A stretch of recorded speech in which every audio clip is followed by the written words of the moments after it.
যুক্তরাষ্ট্র ইউক্রেনের ভবিষ্যৎ নিয়ে রাশিয়ার সঙ্গে সম্ভাব্য আলোচনায় ইউক্রেন ও ইউরোপীয় দেশগুলোকে বাইরে রেখেছে। এটা ইউরোপের নেতাদের জন্য বড় ধরনের একটা ধাক্কা। আর তাই সোমবার প্যারিসে তাদের পক্ষ থেকে অনেকটা তাড়াহুড়ো করে ডাকা হলো নিরাপত্তা সম্মেলন। এখন প্রশ্ন হলো, চাপের মুখে থাকা ইউরোপ কি তাদের নিজেদের মধ্যে রাজনৈতিক মতপার্থক্য সরিয়ে রেখে নিরাপত্তা সংক্রান্ত ব্যয় ও ইউক্রেনের ভবিষ্যৎ নিয়ে ঐক্যবদ্ধ হতে পারবে?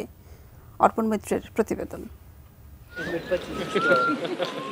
ইউরোপ আপাতত প্যারিস সম্মেলনে দুটো বড় ইস্যুর বিষয়ে ঐক্যবদ্ধ হওয়ার কথা ভাবছে, জানিয়ে মার্কিন প্রেসিডেন্ট ট্রাম্প আগেই দাবি জানিয়েছেন। প্রথমত, ইউরোপ তাদের নিজস্ব প্রতিরক্ষা ব্যয় আরও বাড়াবে এবং যুদ্ধবিরতির পর তারা ইউক্রেনে সেনাবাহিনী পাঠাবে।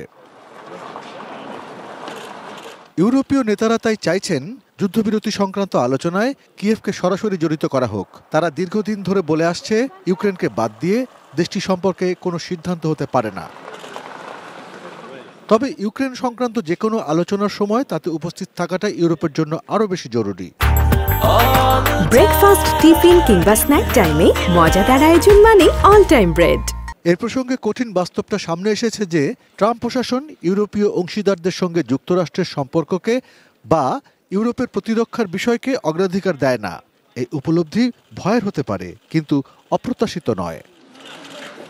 দ্বিতীয় বিশ্বযুদ্ধের পর থেকে ইউরোপ যুক্তরাষ্ট্রের দেওয়া নিরাপত্তা বলয়ের উপর নির্ভর করে আসছে।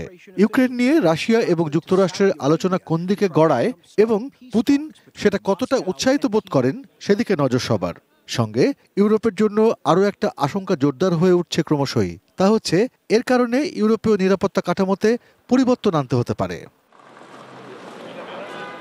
অর্পণ Maitra, desk report, ATN news.